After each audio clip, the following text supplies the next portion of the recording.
Oke. Kepadaku. Supaya kamu memahami ini, deh. Karena orang kalau tidak tahu kebenaran, dia tidak akan pernah merdeka. Sampai kapanpun kamu tidak akan pernah merdeka. Kamu menggali firman. Kamu baca firman. Tanpa Roh Kudus bukakan kepada kamu. Kamu cuman akan tahu. Cuman sampai sebatas tahu. Waktu sesuatu datang yang berusaha menggoncang imanmu. Pengetahuanmu gak cukup kuat. Karena dia harus jadi iman. Imanlah jangkar, pengharapan, sauh yang kuat. Supaya waktu kamu digoncang, kamu digoyang. Kamu ndak hancur. Kamu ndak memilih untuk pergi meninggalkan Tuhan. Kamu ndak akan pergi memilih untuk meninggalkan iman kamu. Makanya disinilah kamu harus ngerti. Apa bagianmu di dalam kematian Kristus.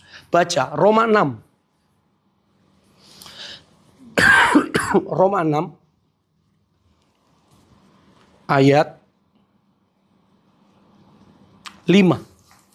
Roma 6 ayat 5. Roma 6 ayat 5. Baca sama-sama 1, 2, 3. Sebab jika kita telah menjadi satu dengan apa yang sama dengan kematiannya, kita juga selalu menjadi satu dengan apa yang sama dengan kebangkitannya. Sebab jika kita telah menjadi satu dengan apa yang sama dengan kematiannya, kita juga akan menjadi satu dengan apa yang sama dengan kebangkitannya. Apa yang harus mati? Apa yang harus mati? Daging. Apa yang harus mati? Keinginan. Apa yang harus mati? Tahu, sebelum kamu bertobat, kamu tidak milik Kristus. Kamu milik hamba yang lain. Siapa? Dosa. Kamu bukan milik Kristus. Terus apa yang harus mati? Baca ayat di atasnya. Roma 6 ayat 6. 2, 3. Karena kita tahu bahwa manusia lama kita telah turut disalibkan supaya tubuh dosa kita hilang kuasanya. Agar jangan kita menghambakan diri lagi kepada dosa. Kematian yang sesungguhnya adalah kematian manusia lama. Manusia lama tidak hanya sama seperti karakter dia. Dia bukan hanya karakter jahat, bukan. Tapi manusia lama adalah identitas lama. Supaya kamu ngerti. Dia identitas. Waktu Adam dan Hawa jatuh di dalam dosa, dia menyerahkan secara tidak langsung semua otoritas, kuasa, termasuk identitas. Harusnya dia adalah pemilik, pengelola, tapi menjadi hamba akibat dosa. Manusia lama adalah identitas. Identitas yang dimana Kristus mati hanya untuk mengembalikan identitas kita yang semula. Cuma untuk itu. Tapi perjuangannya bukan murah. Perjuangannya enggak murah. Dia harus ngikutin. Dia harus ngikutin. Tahu ya, rencana Allah itu di dalam kekekalan. Tapi dia tarik masuk di dalam waktu manusia. Kamu bayangin, dia Allah yang di hadapan semuanya, tidak ada kemarin, tidak ada hari ini, dan tidak ada masa depan. Semuanya di hadapan dia itu sudah terjadi. Tidak ada yang tidak. Tapi kamu bayangin, dia masuk ke dalam waktu manusia dan jadi sama seperti manusia. Untuk satu hal, mengikuti alur penebusan. Satu, dari kelahiran, besar, terus besar, didikan, sampai nanti dia melayani dan semuanya. Hanya untuk mengembalikan satu identitas yang semula. Apa itu? Otoritas. Apa itu? Pemilik. Apa itu? Pengelola. Apa itu? Penguasa. Manusia lama itu yang harus dihancurkan. Manusia lama itu yang harus mati. Kalau kamu belum terima Kristus sebagai Tuhan dan Juru Selamat, sampai kapanpun kamu masih hidup di dalam manusia lama. Siapa manusia lama? Adam. Kita tidak usah tarik ke sana. Tapi itu manusia lama. Segala sesuatu yang belum ditebus Kristus. Segala sesuatu yang dimana Kristus belum berkorban untuk dia. Makanya kalau ada orang di luar sana yang belum percaya Yesus, dia masih manusia lama. Dan dia harus bertobat dulu. Manusia lamanya harus mati. Kenapa manusia lama harus mati? Kalau kamu baca, karena kita tahu bahwa manusia lama kita telah turut disalibkan. Supaya apa? Tubuh dosa kita hilang kuasanya. Tubuh dosa hilang kuasanya. Kenapa kalau kamu sudah ditebus Kristus, kenapa masih buat dosa? Manusia lama sudah disalib deh. Dia sudah mati. Oke? Waktu dia disalib, Kristus membawa manusia lamamu disalib. Waktu dia mati, Kristus membawa kamu sebagai manusia lama mati. Waktu dia dikubur, kamu sebagai manusia lama sudah dikubur. Semua identitasmu, semua manusia lamamu yang dulu sudah dikubur. Tapi waktu kamu bangkit nanti, katanya apa? Ciptaan baru. Bukan manusia lama itu diperbaharui. Nah, manusia lama sudah mati. Tapi waktu kamu dibangkitkan, jadinya bukan manusia yang diperbaharui, tapi ciptaan yang baru. Beda. Itu kenapa waktu manusia lama ini mati, yang dulu mati, bukan perbuatan jahat. Dia bukan hanya praktis bicara perbuatan jahat. Enggak. Identitas selama kamu dulu hamba dosa, seluruh tubuhmu kamu gunakan untuk perbuatan dosa, pikiran, perasaan, kehendakmu untuk dosa, semuanya manusia lama itu harus mati, harus disalib. Supaya apa? Hilang kuasanya. Karena dosa menguasai ini. Dosa menguasai manusia lama. Dia menguasai daging. Tapi waktu kamu ditebus, manusia lama mati, bangkit, karena Kristus bangkit, ciptaan baru. Yang mana yang ciptaan baru? Roh. Yang di dalam. Ini masih daging. Tapi kenapa keinginan dosa tidak mati? Karena Yesus tidak membawa kematian keinginan daging. Dia membawa kematian manusia lama. Keinginan daging kalau kamu baca di Galatia, harus diapain? Dilawan, harus disangkal. Harus disalibkan. Daging. Harus ditanggalkan. Nggak ada. Manusia lama sudah mati. Dagingnya, kalau bahasaku itu, daging masih punya memori akan perbuatan-perbuatannya yang lama. Jadi makanya masih ada keinginan untuk kamu buat dosa. Masih ada keinginan untuk kamu melakukan hal yang jahat. Padahal yang di dalam sudah diperbaharui. Itu artinya daging ini masih punya memori terhadap segala sesuatu yang dia dulu lakukan. Makanya waktu kamu mau melawan keinginan daging, kamu gak bisa kekang dia dengan kamu ngikat tanganmu. Kamu gak bisa. Kamu harus ngikutin keinginan roh. Galatia. Kalau kamu gak ngikuti keinginan roh, sampai kapanpun kamu tetap akan melakukan dosa yang sama. Hanya kemampuan kita untuk taat mengikuti keinginan roh itulah yang harus kita latih.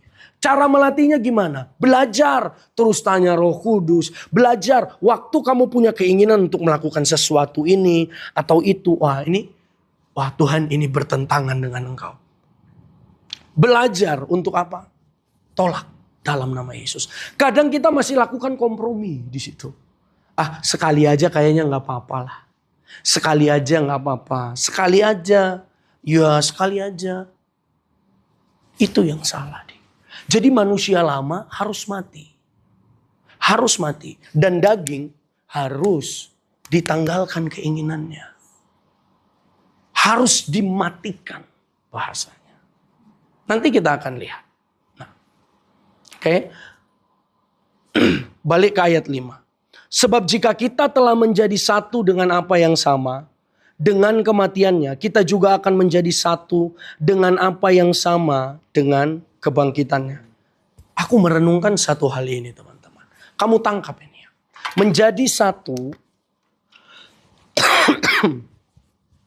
Nanti kamu lihat. Menjadi satu.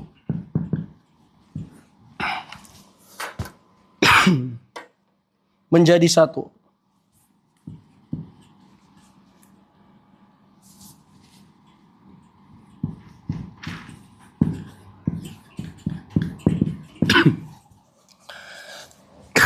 Menjadi satu. Tahu apa artinya? Tumbuh bersama. Tumbuh bersama. Kamu akan melihat satu hal di sini, teman-teman. Waktu aku merenungkan, tanya Roh Kudus, Bapa, apa? Karena ini bicara tentang Jumat Agung, Tuhan. Kami harus ngerti bahwasannya kematianmu itu tidak hanya diperingatkan setiap tahun. Tuhan Yesus mati, Tuhan Yesus mati. Tapi kebenaran tentang kematian Kristus tidak benar-benar hidup di dalam kami. Karena kematian Kristus harus hidup, harus terus hidup di dalam kamu.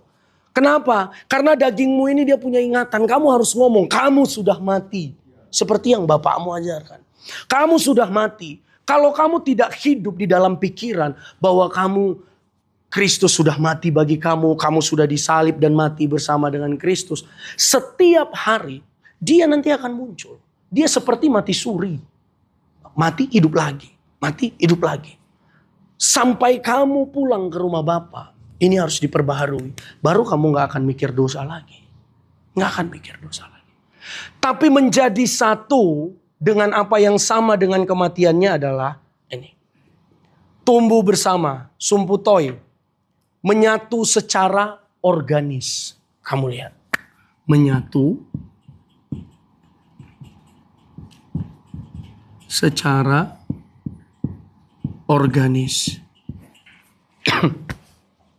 Di dalam kematian Kristus, kita harus menyatu secara organis. Kita pikir, coba kamu bayangin.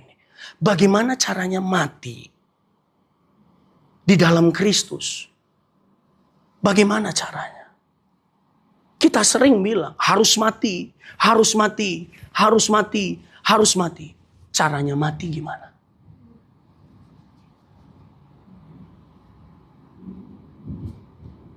Baca ayat di atasnya. Roma 6 ayat 3-4. 1, 2, 3.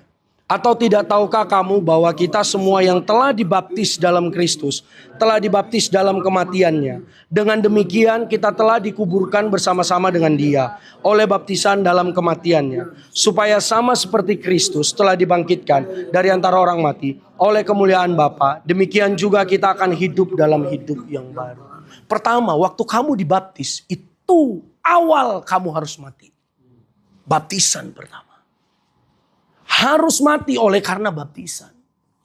Waktu kamu dibaptis, kamu mati bersama-sama dengan Kristus. Itu simbolnya. Dan waktu kamu diangkat, kamu bangkit bersama-sama dengan Kristus.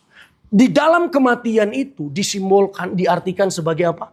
Tumbuh bersama, menyatu secara organis. Kamu lihat ini ya.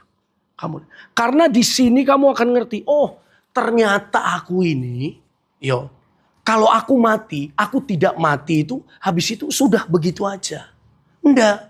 Ternyata kamu mati, ternyata kematian itu akan membawa pertumbuhan. Akan membawa satu kehidupan yang lain. Itu dia. Kematian yang itu, manusia lama, kematian lewat baptisan itu. Ternyata akan membawa satu kehidupan yang lain. Karena dia bilang apa? Menjadi satu di dalam kematiannya. Menjadi satu berarti tumbuh bersama, menyatu secara organis. Bukan tubuhmu dimasukkan tanah, terus jadi pupuk. Bukan begitu. Tapi menjadi satu, tumbuh bersama, menyatu secara organis. Buka ayatnya. Roma 11 ayat 17-24. Roma 11 ayat 17-24. Roma 11 ayat 17-24. Baca 2, 3. Karena itu apabila mendapat cabang telah dimatangkan dan kamu sebagai manusia berdoa di antara dan peluru bagian dalam akar pohon zaitun yang penuh getah, Janganlah kamu bermegah terhadap cabang-cabang itu. Jikalau kamu bermegah, ingatlah bahwa bukan kamu yang menopang akar itu, melainkan akar itu yang menopang kamu. Mungkinkah kamu berkata, ada cabang-cabang yang dikatakan, supaya aku dicampurkan di antaranya sebagai tunas. Baiklah, mereka dibatakan karena ketidakpercayaan mereka, dan kamu tegak tercacat karena iman. Janganlah kamu sombong, tetapi takutlah. Sebab kalau Allah tidak menyayangkan cabang-cabang asli, Dia juga tidak akan menyayangkan kamu. Sebab itu perhatikanlah kemurahan Allah dan juga kekerasannya, yaitu kekerasan pohon jatuh. Tetapi atas kamu kemurahannya, yaitu jika kamu tetap dalam kemurahannya. Jika tidak, kamu pun akan dipotong juga. Tetapi mereka pun akan dicampurkan kembali jika mereka tidak dalam ketidakpercayaan mereka. Sebab Allah berkuasa untuk mencampurkan mereka kembali. Sebab jika kamu terpotong Sebagai cabang dari pohon zaitun liar dan bertentangan dengan keadaanmu itu, kamu telah dicangkokkan pada pohon zaitun sejati. Terlebih lagi mereka ini, yang menurut asal mereka akan dicangkokkan pada pohon zaitun mereka sendiri. Kamu lihat, tumbuh bersama menyatu secara organis. Dia bilang, tahu apa?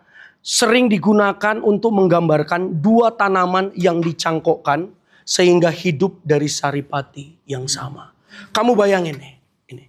Kematian di dalam Kristus artinya menjadi satu. Menjadi satu dalam pengertiannya adalah tumbuh bersama, menyatu secara organis. Tapi kata menjadi satu ini sering digunakan untuk apa? Para petani dulu sering mau mencangkok, dia bilang. Mencangkok. Dia bilang begini, untuk menggambarkan dua tanaman yang dicangkokkan sehingga hidup. Menggambarkan dua tanaman. Dia harus dua, nggak bisa satu. Tapi kamu lihat, ada yang menarik. Waktu kamu menjadi satu dengan Kristus di dalam kematiannya. Ternyata itu kematian yang akan menimbulkan kehidupan yang baru. Kehidupan yang bukan di luar Kristus. Kamu lihat nanti. Kamu baca, kita baca sekali lagi ayat 24. Sebab jika kamu telah dipotong sebagai cabang dari pohon zaitun liar dan bertentangan dengan keadaanmu itu, kamu telah dicangkokkan pada pohon zaitun sejati. Terlebih lagi mereka ini, yang menurut asal mereka akan dicangkokkan pada pohon zaitun mereka sendiri. Tahu, dicangkokkan pertama. Kalau kamu ngerti, pohon secara yang kamu ngerti cangkok itu bagaimana? Pohon, ranting, oke, terus ada cabang lah di sini. Cangkok yang kamu mengerti bagaimana, Dik? Cangkok gimana? Kamu paham cangkok nggak? Gimana cangkok? Cangkok itu di batangnya di sini dikupas, benar? Keliling kan? Sampai kambiumnya hilang, yang lendir-lendir tuh. Oke? Baru nanti dia dibungkus plastik, ada tanah di dalam. Itu cangkok yang dipahami. Tapi cangkok yang dimaksud di sini bukan cangkok yang begini. Dia dipotong, baru tumbuh tanaman yang lain dari pohon ini. Enggak begitu yang dimaksud Alkitab. Dia tidak dicangkok, berarti cangkok dia tumbuh akar yang baru, terus dia terpisah dari pohon yang asli, jadi pohon yang lain. Kalau jadi pohon yang lain, akarnya nggak kuat. Dia setiap cangkokan, akarnya nggak akan pernah kuat. Nggak akan pernah. Akarnya itu dangkal sekali. Beda sama sumbernya. Tapi cangkok yang dimaksud di sini apa? Tahu? Dia bilang begini. Berarti memasukkan dengan cara menusuk atau membuat sayatan untuk memasukkan tunas. Tahu istilahnya sekarang itu apa? Okulasi, grafting. Okulasi atau grafting. Dia bukan cangkok yang dimana dia berakar di situ, terus dipotong, dipisahkan dari pohon yang asli. Enggak. Tapi grafting ini dari pohon yang lain diambil tunasnya, ujungnya, atau kita bisa bilang sambung pucuk, tahu? Nah, diambil terus ditempelkan ke pohon yang asli. Tapi ada faktanya, deh. Coba kamu baca. Kalau kamu lihat, kalau kamu lihat deh, sebab jika kamu telah dipotong sebagai cabang dari pohon zaitun liar dan bertentangan dengan keadaanmu itu, kamu telah dicangkokkan pada pohon zaitun sejati. Tahu ya? Pohon untuk menghasilkan buah yang baik, ya. Misal nih, dia bilang zaitun liar sama zaitun sejati. Oke? Supaya kamu ngerti. Kamu akan lihat nanti satu bagian bahwasannya ternyata kamu gak bisa hidup sendiri di luar Kristus, deh. Kamu gak akan bisa hidup seperti pohon tadi, dicangkok. Kita pikir dengan cara kita terpisah dari Kristus, hanya dapat remah-remah yang ilahi, kita bisa hidup. Tidak. Gak bisa. Akarmu gak akan pernah kuat, deh. Tapi kalau kamu lihat nih, pohon zaitun. Anggaplah ini pohon zaitun. Oke, anggaplah ini pohon zaitun.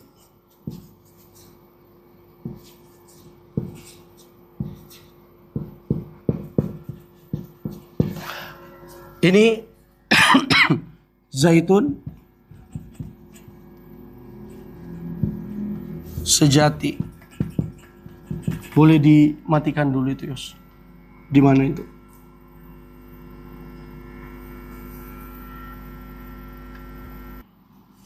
Oke, zaitun sejati. Terus ada zaitun liar. Oke.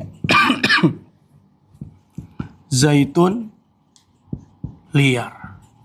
Tahu deh, kalau kamu lihat cangkok, biasanya cangkok pohon yang tidak manis.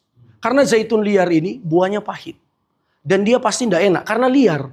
Beda dengan yang sejati. Yang sejati itu dalam istilahnya dia sudah dirawat. Sudah pokoknya dipupuk, wah luar biasa pokoknya. Karena apa? Dia harus menghasilkan minyak yang baik. Kalau yang ini, minyaknya bahkan gak ada. Karena liar. Tumbuh liar. Hama lah semuanya, tanahnya lah tercemar semuanya lah begitu. Nah, di sini kalau kamu mau menghasilkan buah yang baik, misalnya ini pohon zaitun, ini normalnya ya, ini normalnya. Orang akan ambil dari dahan atau tunas dari pohon yang baik, terus ditempel ke pohon yang buruk. Itu supaya apa? Supaya pohon ini berubah jadi buah yang baik. Itu normal. Kalau kamu baca Alkitab, beda dari tunas zaitun liar, harus ditarik masuk ke zaitun sejati. Waktu aku tanya sama Mbah Google, tak tanya, loh kalau misalnya nih, pohon yang gak baik, ditaruh, diokulasi ke pohon yang baik, buahnya nanti jadi baik enggak? Dia bilang enggak.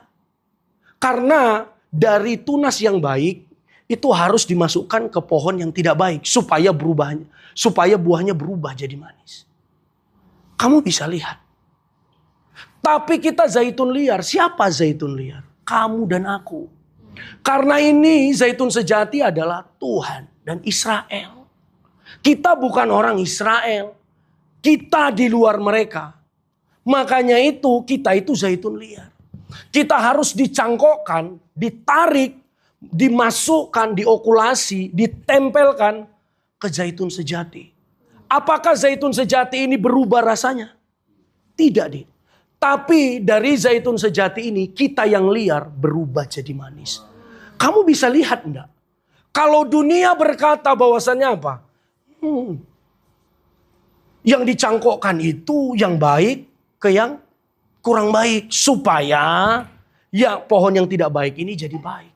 Enggak. Tapi di dalam Kristus tidak begitu. Kamu tumbuh bersatu, tumbuh bersama, menyatu secara organis. Kamu ditarik masuk, ditempelkan, dipotong masuk ke dalam pohon zaitun sejati. Supaya apa? Supaya kamu berbuah di sini, deh. Supaya kamu berubah di sini. Karena nggak mungkin Firman nggak bilang bahwa yang baik ini harus ditempelkan ke sana. Kalau cuma ditempelkan ke sana satu deh, kamu cuma dapat remah-remah ilahi. Sedikit aja dia. Tapi kalau kamu ditempelkan ke pohonnya langsung, disinilah kamu akan berbuah. Disinilah kamu akan berubah. Karena ternyata tidak bisa menyatu dengan Kristus, menjadi satu di dalam kematiannya adalah tumbuh bersama, menyatu secara organis. Kamu yang zaitun liar dipotong, ditarik, ditempelkan ke zaitun sejati. Supaya apa? Buahmu tetap. Tadi kalau aku tanya, caranya mati gimana? Satu, baptisan. Caranya menjadi satu itu dalam kematiannya lewat baptisan. Dan yang kedua, iman. Iman yang gimana? Kalau kamu buka Yohanes 15, kamu lihat, akulah pokok anggur dan kamulah ranting-rantingnya. Kalau kamu diam di dalam aku, firmanku tinggal di dalam kamu, minta apa saja. Di ayat yang terakhirnya, di perikop itu kamu lihat apa? Dengan inilah Bapakku dipermuliakan, jika kamu menghasilkan banyak buah. Hanya ketika kamu ditempelkan ke dalam pohon yang sejati. Kita sesungguhnya tidak pernah masuk di dalam masuk di dalam rancangan ilahi yang seperti ini. Tidak, kita bukan dari pohon yang sejati. Cuman Israel karena dia perjanjian. Cuman Israel. Kita zaitun liar. Bukan Israel. Makanya itu kalau kamu lihat. Ternyata seluruh perbuatanmu tidak menyelamatkan kamu. Apa yang bisa menyelamatkan kamu? Kasih karunia. Tidak ada selain kasih karunia. Makanya dia bilang apa? Semua manusia sudah berdosa. Telah kehilangan kemuliaan Allah. Semua kamu tanpa terkecuali. Dan kita sendiri, bagaimana kita? Kita diselamatkan karena kasih karunia. Bukan karena perbuatan. Bukan karena usaha. Bukan karena hasil pikiran. Bukan karena rancangan dan rencanamu sendiri. Tapi rancangan ilahi sendiri. Dia mau supaya kamu nempel di hidupnya. Karena ini yang terpisah dulu. Ini yang terpisah. Dulu kamu ada di dalam Kristus. Dulu kamu ada di dalam tamannya. Dulu kamu ada di ruang lingkupnya. Dulu kamu tinggal bersama-sama dengan dia. Identitasmu penuh di dalam dia. Dulu Adam dan Hawa. Tapi waktu kejatuhan dalam dosa. Terpisah, terputus. Semua yang harusnya kamu miliki hilang dari hidupmu. Sekarang inilah yang Tuhan usahakan buat hidup. Di dalam kematiannya, kamu dibawa. Jadi satu di dalam kematiannya. Supaya di dalam kematiannya, kamu bisa tumbuh bersama. Karena kamu ditarik dari zaitun liar. Masuk kepada zaitun sejati. Kamu tidak akan mencemari yang ilahi. Tapi yang ilahi yang akan mengkamiri kamu. Sampai kamu berubah. Tumbuh buah. Tumbuh pengertian yang benar. Tumbuh respon yang benar. Selama kamu ada di pohon dan melekat, kamu akan hidup. Selama kamu tinggal di pohon dan melekat, kamu akan berbuah. Tapi waktu kamu punya pikiran untuk meninggalkan pohon yang sejati, kamu akan lihat, waktu dahan itu terputus, apakah langsung layu? Tidak. Masih hidup, tapi namanya sisa-sisa kehidupan.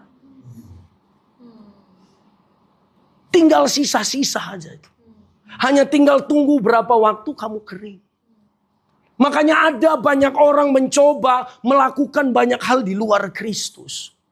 Nggak bisa. Di dalam kematiannya kamu ditarik menjadi satu. Kita ditarik menjadi satu. Supaya di dalam kematiannya tumbuh kehidupan yang baru. Yaitu apa? Kehidupan menyatu dengan zaitun sejati. Nggak ada yang lain. Makanya jangan pikir kamu memperingati kematian Kristus Jumat Agung. Tapi kematiannya kamu tidak pernah hidupi. Kegagalan orang Kristen di sini. Kita gagal kalau kita tidak hidup di dalam kematiannya. Tapi kita bersorak akan kebangkitannya. Salah. Tanpa kematian tidak ada kebangkitan. Hanya lewat kematian ada kehidupan. Hanya lewat kematian ada kebangkitan. Hanya lewat kematian ada kemerdekaan. Dunia tidak pernah kasih ini. Dunia tidak punya nilai ini. Itu kenapa waktu kamu percaya Yesus, kamu sudah punya Tuhan yang benar dan besar. Karena seluruh Tuhan selain Yesus, dia menuntut. Dan dia tidak hidup. Kamu bisa lihat para berhala. Patung yang disembah banyak orang.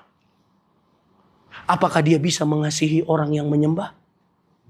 Apakah tangannya bisa terulur? Apakah kakinya bisa melangkah? Apakah penciumannya bisa mencium bau? Tidak bisa.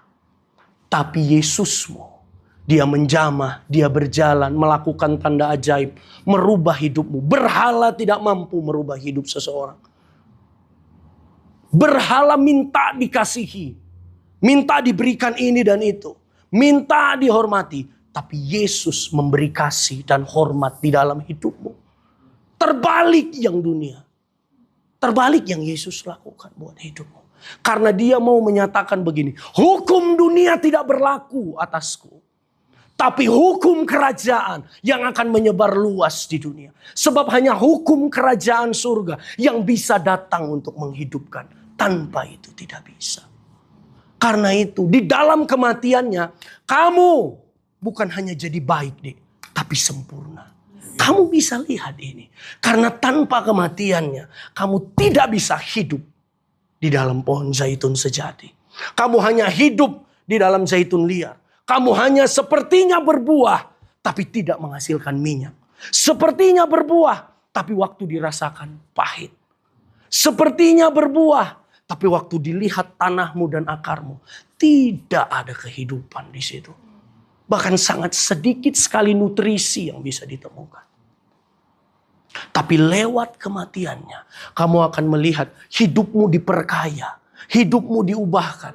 Hidupmu tidak sama. Cara kamu berjalan dan memandang tidak akan sama lagi. Kenapa? Karena kamu sudah ngerti. Aku di dalam kematian Kristus sudah jadi satu. Tapi tidak hanya cukup kamu mati. Tapi di dalam kematiannya kamu dibawa tumbuh bersama. Dibawa menyatu. Ditarik. Dipotong dari pohon yang lama. Dimasukkannya ke dalam dirinya.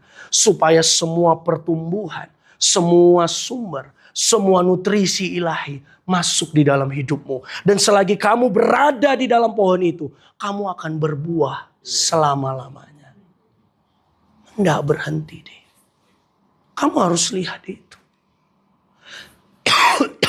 Persoalannya di sini. Kamu sudah mengerti belum? Kalau kamu mati bersama dengan Kristus, deklarasimu harus lengkap. Ditaruh dengan pengertian yang benar di situ. Karena kalau deklarasimu nggak lengkap, kamu deklarasinya seperti yang minggu lalu. Bukan di dalam Yesus, tapi di dalam keadaanmu.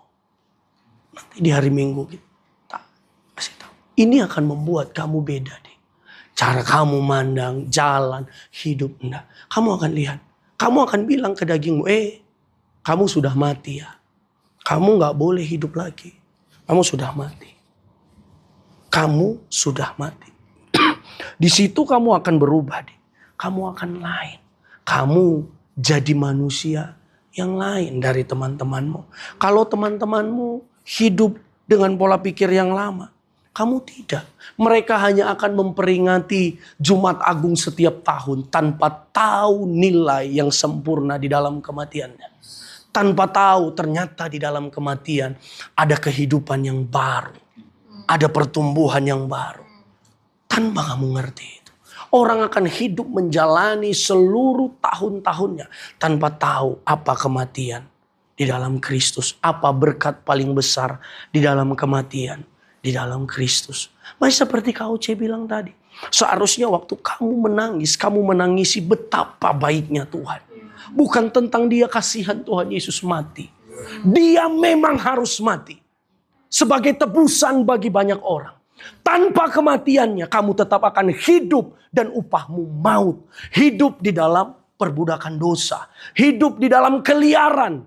Hidup tanpa menghasilkan buah yang benar. Dan kehidupanmu hanya akan menghasilkan maut kemanapun kamu pergi. Yesus memang harus mati. Sebab dia anak domba yang harus disembelih.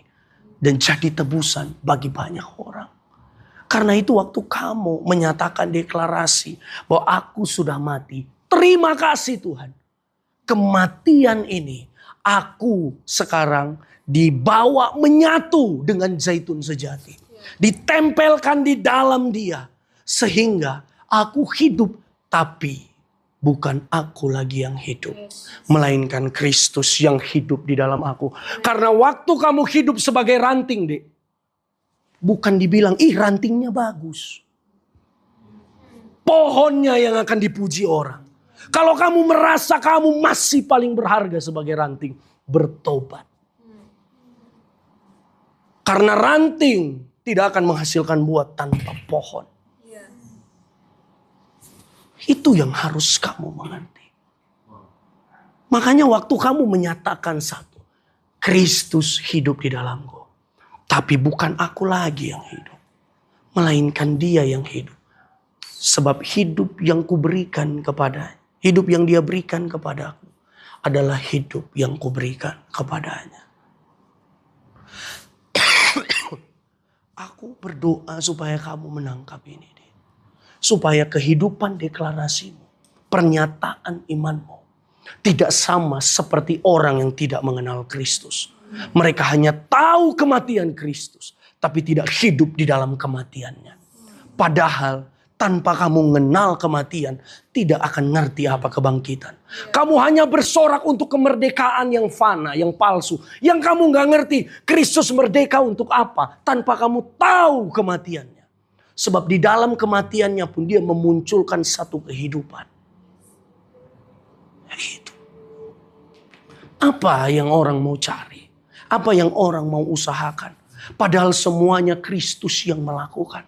Bukan kita. Bahkan kalau kita hidup, dia yang hidup. Kalau kita berbuah, karena dia kita berbuah. Dia pohon yang tidak bisa layu. Dia pohon yang tidak bisa rontok daunnya.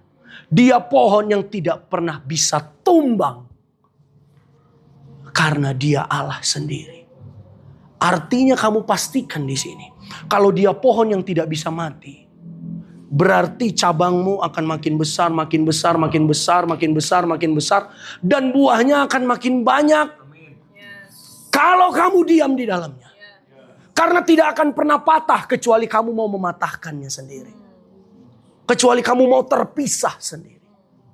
Karena dia pohon yang tidak bisa mati. Dia membawa kehidupan kepada seluruh cabang. Kamu lihat, kita ini ada berapa orang? Rantingnya Kristus ada banyak. Di seluruh dunia, Kristen banyak. Tapi berapa banyak yang menyatu dengan dia? Kalau kamu lihat di kiri kananmu ternyata masih ada kematian. Pelayanannya kamu melihat dia melayani. Tapi kok tidak berbuah, berarti ada pengertian yang salah di sini. Kenapa bisa tidak berbuah? Ini contoh, tadi pagi aku sedang bahas dengan Misael sambil ku bilang, Misael, sini. Nah, jadi dia ini punggungku karena aku senang, gitu. Sambil aku cerita nih. Nah, terus aku ceritakan sesuatu. Kenapa hamba Tuhan dipandang, hamba Tuhan itu harus menderita, harus miskin. Tahu ya, kalau kita ngomong buah, ini bukan tentang, ngikut Tuhan Yesus, sukses. Bukan, kita melihat karya Kristus. Bukan melihat bahwasannya ikut Tuhan akan jadi sukses. Tidak, kita melihat dari karya Kristus. Harus paham di situ. Harus paham di situ. Nah, ini hamba Tuhan, coba kamu perhatikan. Dia cerita tentang satu hamba Tuhan. Dia punya istri. Dipikir istrinya ini, hamba Tuhan itu akan sukses. Banyak berkatnya. Pak Adi punya visi menjadikan hamba Tuhan yang berhasil. Nah, Berhasil di sini bisa ditafsirkan macam-macam. Tergantung kamu tafsirkannya bagaimana. Gitu. Nah, hamba Tuhan ini dia nikah sama satu perempuan. Nikah, terus perempuan ini berpikir bahwasannya jadi hamba Tuhan nanti kaya, ada uangnya. Ternyata sampai punya anak 4. Kok miskin hidup ini? Akhirnya perempuan ini, istrinya ini gak tahan. Dia ceraikan suaminya. Seorang hamba Tuhan. Dia pergi, pindah agama, nikah sama yang lain. Aku merenung. Aku kasih pelajaran satu. Karya Kristus itu hanya untuk orang yang tidak melayani atau juga untuk orang yang melayani. Karya Kristus hanya untuk pengusaha karena dia tidak melayani di gereja. Atau juga untuk orang pendeta hamba Tuhan yang melayani di gereja. Apakah karya Kristus yang sempurna itu, yang sudah tanggung dosa, tanggung kutuk kemiskinan, tanggung semuanya kebodohan dan semuanya. Apakah itu hanya untuk orang-orang yang tidak melayani, tapi tidak untuk orang-orang yang penginjilan di hutan-hutan? Apakah karya Kristus hanya untuk mereka? Untuk hamba Tuhan juga benar. Kalau Tuhan sudah menanggung kutuk hutang piutang. Kalau Tuhan sudah menanggung kutuk kemiskinan. Kenapa masih stigmanya hamba Tuhan itu harus menderita? Menderitanya hamba Tuhan karena dia memegang kebenaran. Bukan karena dia miskin. Kalau dia miskin artinya dia belum tahu kebenaran. Apa yang Yesus telah lakukan. Ini bukan bicara teologi sukses. Kemakmuran. Kita bicara tentang karya Kristus. Kalau karya Kristus sempurna untuk semua manusia berarti termasuk hamba Tuhan. Termasuk hamba Tuhan. Tapi kenapa masih berpikir hamba Tuhan itu harus menderita? Iya, dia harus menderita untuk pegang kebenaran. Tapi tidak dengan miskin. Bukan berarti karena dia takut miskin dia harus kerja, harus cari uang, harus begini, harus lakukan ini, harus lakukan usaha manusia. Bukan itu. Bukan itu poinnya. Tapi poinnya adalah berkat Tuhan juga untuk mereka. Pemenuhan kebutuhan, berkat rohani di alam surgawi juga untuk mereka yang melayani sepenuh waktu. Kenapa masih ada stigma bahwa mereka hamba Tuhan itu miskin? Salah. Kalau karya Kristus sudah sempurna, berarti juga untuk hamba Tuhan. Dan aku ngajarin. Ini mungkin cukup radikal ya teman-teman. Tapi ini lagi aku renungkan. Buka ayatnya. Terakhir, Amsal. Amsal. Amsal. Bentar. Amsal 13 ayat 22. Amsal 13 ayat 22. Amsal 13 ayat 22. Kita baca sama-sama. 1, 2, 3. Orang baik meninggalkan warisan bagi anak cucunya. Tetapi kekayaan orang berdosa disimpan bagi orang benar. Look at me. Lihat ini. Dimanapun kamu dilempar Tuhan. Dibuang, sepertinya kamu ditaruh di pelosok. Aku perkatakan di dalam nama Yesus, di sana ada makanan. Amen. Kenapa? Kamu bisa lihat, kekayaan orang berdosa disimpan untuk siapa? Kamu orang benar atau orang berdosa? Benar. Kalau begitu, dimanapun kamu dilempar, pasti ada makanan. Amen. Pasti ada kehidupan. Amen. Ada jaminan Tuhan. Amen. Kenapa kamu berkata, aku akan miskin kalau aku melayani Tuhan? Tidak. Ini pertanggungjawaban Tuhan. Bahwasannya sampai kekayaan orang berdosa aja disediakan Tuhan untuk orang benar. Artinya begini, kalau kamu dibuang ke kota sana atau dibuang ke desa mana, kamu tinggal bilang, Tuhan, kekayaan yang mana yang harus kuperoleh? Bukan berarti kamu berdoa supaya orang berdosa cepat mati dia Tuhan. Cepat mati. Salah. Bukan begitu. Bukan. Kalau disediakan semuanya. Kamu tinggal nunggu. Tapi jangan khawatir. Di hati ini loh, kamu dibilang apa? Jangan khawatir. Nih, burung di udara dia. Kenapa burung gak bekerja tapi dapat makan terus? Emang dia nanam? Tapi pergi kemanapun dia ada makanan, benar? Coba kamu lihat. Apalagi kamu sebagai ciptaan yang mulia, yang roh Tuhan ada di hidup kamu. Apakah kamu lebih rendah dari burung?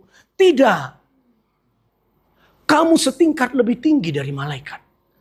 Karena roh Tuhan tinggal di dalam kamu. Kamu bayangin. Malaikat gak ada roh Tuhan di dalamnya. Dia makhluk kudus.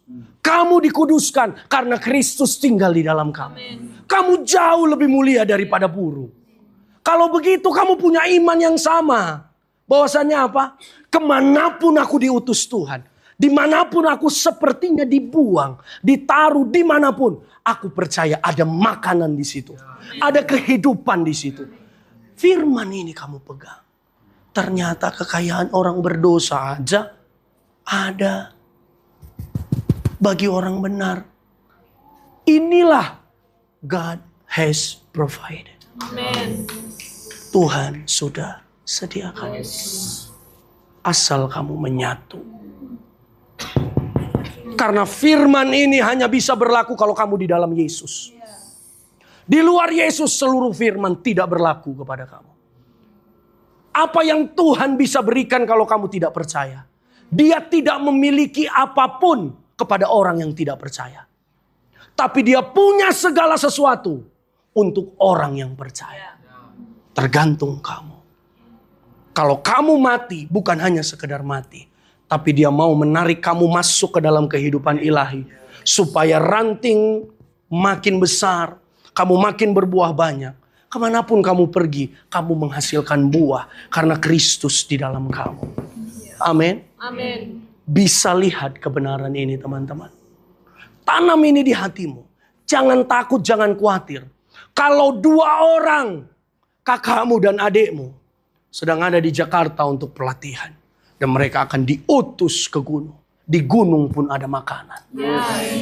Kalau nanti di antara kamu diutus ke pesisir laut, dimanapun yang kamu nggak tahu, jangan takut tapi harus bilang, ada makanan di sana. Amin. Karena kamu menyatu dengan Kristus. Jangan pikir karena kamu di kota. Aku pengen di kota supaya hidup. Kalau tidak ada Kristus, tidak ada kehidupan. Kamu hanya mengusahakan kehidupan yang tidak berasal dari Kristus. Disitulah sebenarnya waktu kamu mengusahakan kehidupan yang tidak berasal dari Kristus. Kamu akan bersusah payah menggali tanahmu. Berkeringat. Itu kan semua kutuk. Kamu akan masuk kepada kehidupan yang lama. Zaitun liar. Tapi kalau kamu di dalam kehidupan yang baru. Menyatu dengan Kristus sebagai zaitun sejati, sebagai pokok anggur yang benar. Kamu memang melakukan usahamu.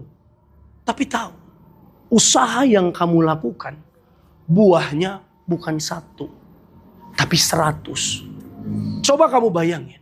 Adakah pohon jagung bisa berbuah 100 buah? Gak ada kan? Kamu nanam nih. Nanam. Ada pohon jagung. Catat. Paling banyak berapa? 5. 3, 4. Mungkin mentok-mentok 5. Itu pun kecil nanti dia. Hasil. Tapi kalau kamu di dalam Kristus. Kamu melakukan sesuatu bersama dengan Kristus. Ya. Kamu nanam sesuatu. Kamu perkatakan kehidupan. Tahu yang kamu bisa hasilkan. Satu pokok itu. Di dalam supranatural. Dia tidak 3, 4. Bisa 10, 20. Kamu bayangin, ada gak pokok jagung yang 20 isinya? Kalau tidak ada berarti itu harus jadi pokok jagungmu. Kamu gak peka di sini. Belum ada kan? Belum ada pohon jagung yang bisa menghasilkan 10 buah satu pohon. Ya gimana caranya supaya itu jadi pohon jagungmu?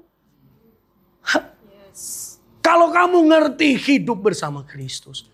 Ini bukan tentang, ini teologi kemakmuran. Enggak, jangan bicara itu dulu. Ini kita lihat dari karya Kristus. Kalau ngomongin berkat, lihat dari karya Kristus. Bukan lihat dari ikut Yesus pasti kaya. Oh no. Ikut Yesus nilainya sama. Sangkal diri pikul salib. Itu ikut Yesus. Bukan jadi kaya. Tapi karyanya yang menjadikan kamu kaya. Karyanya yang menjadikan kamu sempurna. Karyanya yang membuat kamu punya jaminan untuk hidup. Itu bisa nangkap teman-teman. Karena itu mari kehidupannya jangan lagi seperti kehidupan yang lama. Di dalam kematiannya kamu menjadi satu. Menjadi satu, tumbuh, ditarik masuk di dalamnya. Dan waktu ditarik masuk, ada banyak pertumbuhan dan buah yang kamu bisa terima. Amin. Amin. Tutup Alkitabmu, mari kita bangkit berdiri.